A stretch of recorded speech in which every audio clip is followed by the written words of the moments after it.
isn't what I see on the news. It's not a magazine ad. Or a music video. My life is unique. I am learning who I am. Where I stand. How I fit in. Real life is bigger than fantasy. This is real life teens. So many drugs are available to us, more so than things that are legal, like alcohol. We can easily obtain them and use them. Things like whipped cream and cough syrup. Yeah, I've come home like completely thrashed. Several deaths from overdoses in the past that I know of. Yeah, well, a lot of times people, they think that can't happen to me. It's rare that someone dies on it, and they just continue with it because they think it won't happen to me, and it does, and it affects people. I'd have to say that after we hear about something tragic, like as far as like someone dying, we get taken aback for a few minutes, and then like the next weekend we're going out doing our thing again, and I think a lot of it's living in the moment and not really knowing like what the consequences are, and sometimes getting screwed up and taking the wrong path using cough syrup and all that. Alcohol also, it tends to influence people to do other things like drugs when you're under the influence of alcohol, or to have sex. It just is a major influence to drive you to do other things that you normally wouldn't do. Not every time you do it, it's gonna harm you. It's just there is that chance that, there's gonna be that one time that something's gonna happen. And until you get that scare, until you know someone, and there's the addiction factor. Like what it's gonna do to you if it's not yours. It can be prescribed for certain things and you're taking it for others, and it could really mess you up. This is real life teens.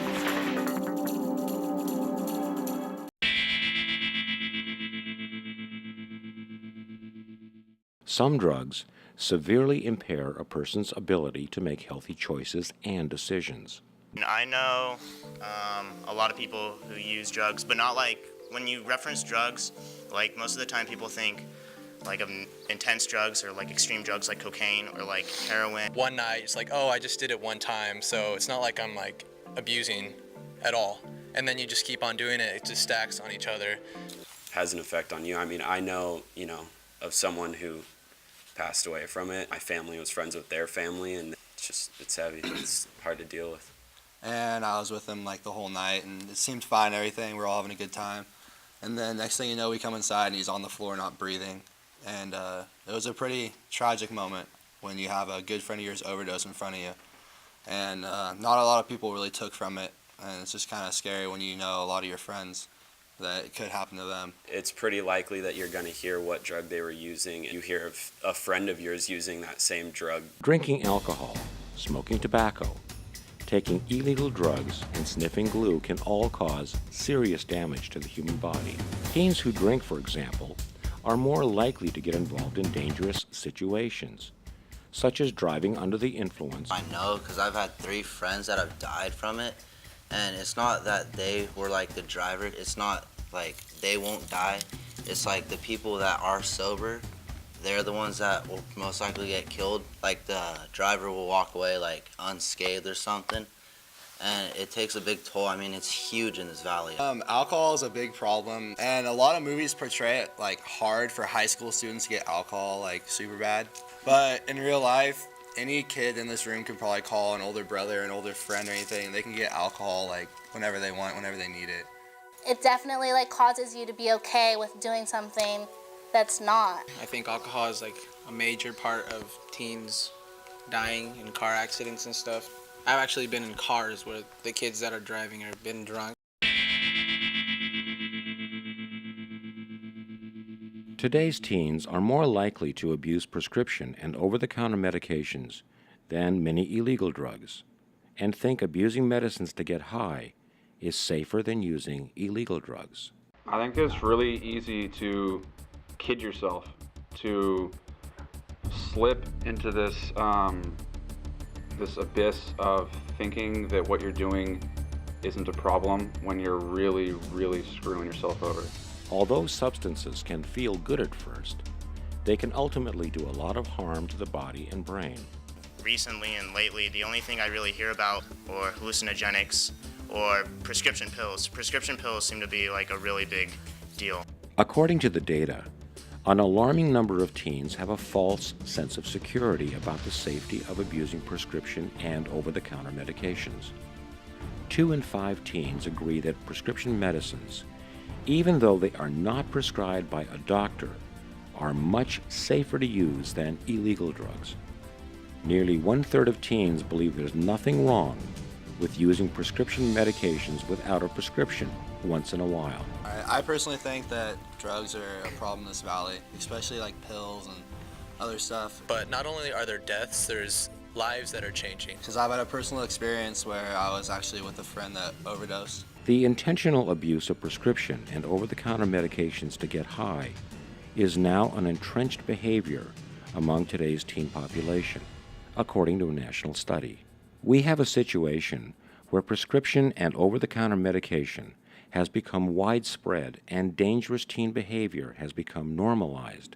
Abuse of prescription and over-the-counter medications is on the same level as the abuse of illegal drugs, such as ecstasy, cocaine, crack, methamphetamine, and heroin. Me personally, when it comes to like just everyday stuff like going to school and things like that, or just walking down the block, you see little kids and they'll be buying pills or asking for, certain types of drugs that I know my mom, because my mom's sick with cancer, that she takes certain type of pills. And like my friends come up to me, well, they're not my friends, but they come up to me and they want me to sell them my mom's pills or steal them from my mom. And it's just really out of control how it goes. Teens are facing a drug landscape that is affordable, easy to obtain, and legal. And then the next morning you're just like, what did I do? It causes so much discomfort in yourself and like being embarrassed and like, I can't believe I did this. Drugs simply hide feelings and problems. When a drug wears off, the feelings and problems remain or become worse. Like, where am I gonna get my next, drink? And like, how am I gonna have as much fun as I had last weekend? Like, it's just like builds up from there. And it takes away from other recreational things that you were doing, and it's just defines you kind of as a person that you definitely do not want to be. Like, you want to be unique. There is a substantial difference between good medicine and bad behavior. When these medicines are abused, when they are used for anything other than their intended and approved purpose, they can be every bit as dangerous as illegal street drugs. And not really knowing what the consequences are, just living and sometimes getting screwed up and taking the wrong path, using, cough syrup and all that. Cough medicine, a lot of kids will actually bring to school because they really can't get in trouble for it. So they'll bring the cough medicine in school, they'll bring it in their backpack and stuff like that. And then when no one's looking or during recess or lunch, they'll just start drinking it, and they'll drink 2 to 3 bottles.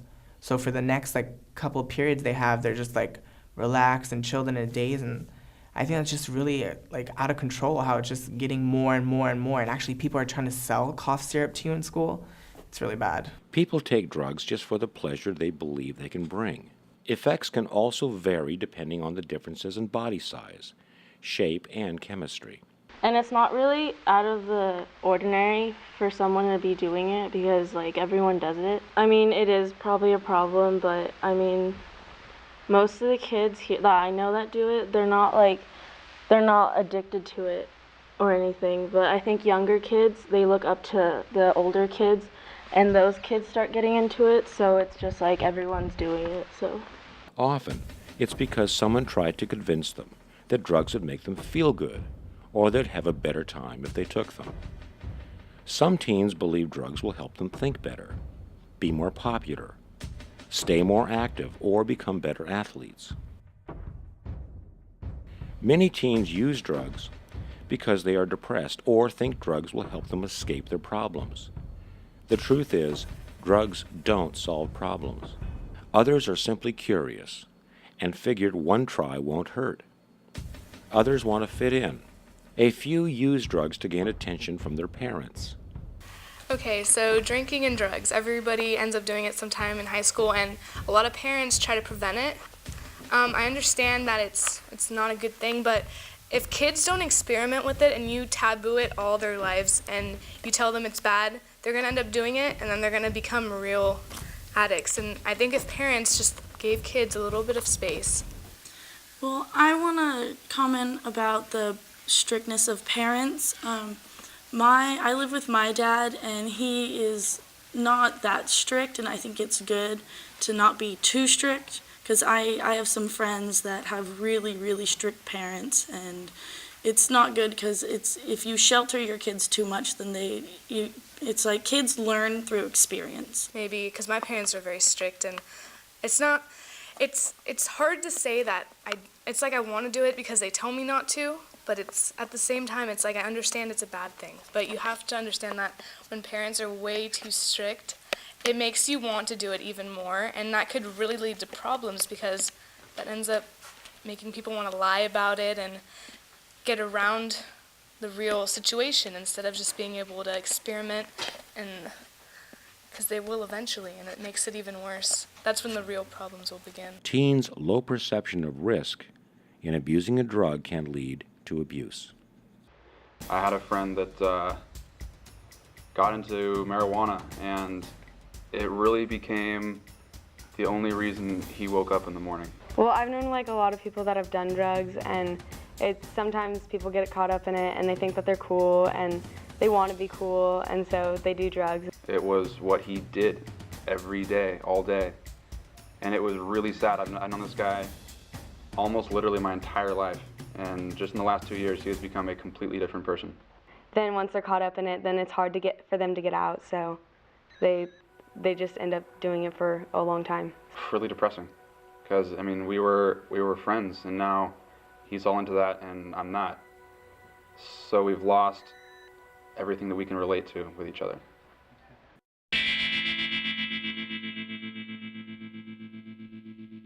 Inhalants are common household and commercial products that are deliberately inhaled, often by children or teens, to produce a high.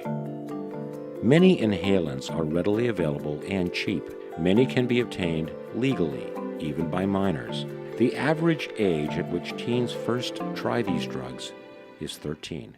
The rush kids get from using there's nothing like it. I know of a couple of things that you can walk into local grocery store and pick them up right off the shelf for under $10. I've seen kids do some pretty wild stuff.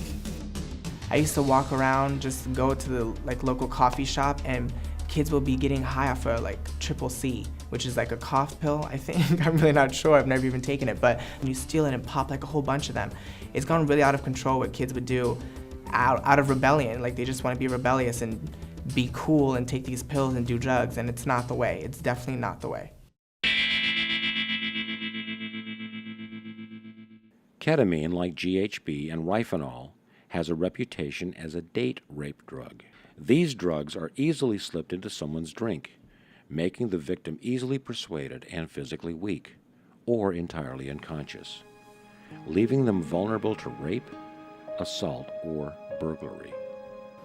First of all, it makes you look bad, it brings down your family, it brings down everything, and those ramifications are not worth that one night of sex.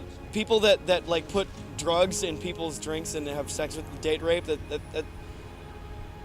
it's lame. And also, if the girl didn't want it, what does that make you feel like? Yeah, it makes you look like a jerk. Things like date rape can damage a girl and make her feel like a piece of meat. She feels like inferior to everyone else because of one act. And that is not something that's acceptable at all. It's cheap. And if anyone out there is doing that, what are you doing? It's dumb.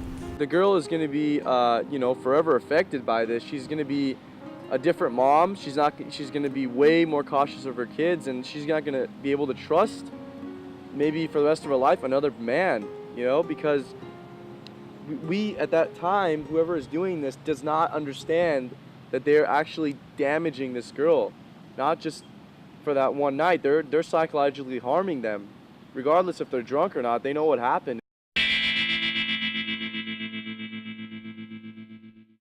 Today's high school,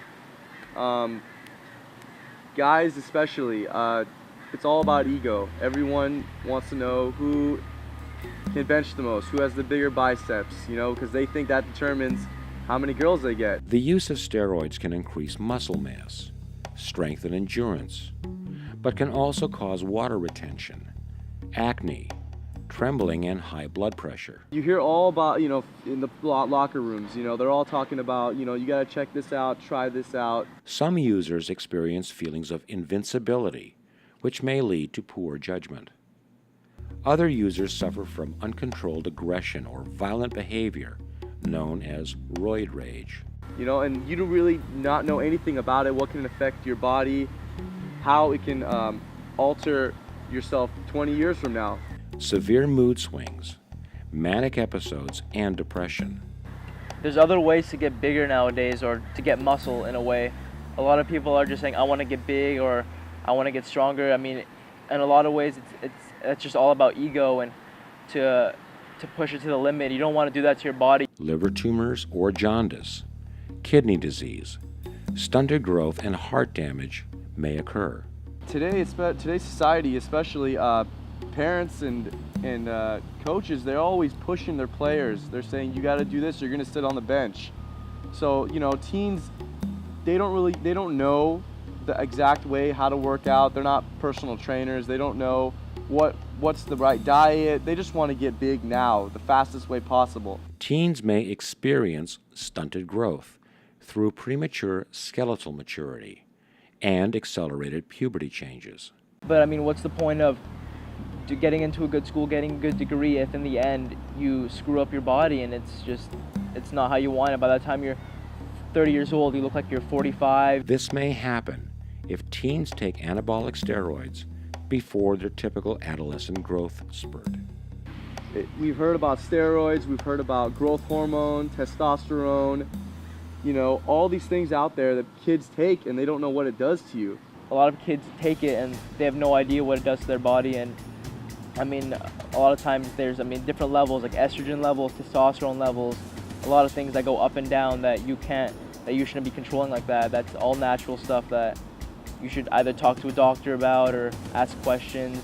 You got to think about all those things. You can't just take something, you can't just take it and then all of a sudden you're 30 pounds bigger. There's something wrong with that, You're not at a level, you're not an athlete at that level who can handle these kind of medications, these drugs. Just hard work will do it. That's all you need. Drugs can ruin every aspect of a person's life.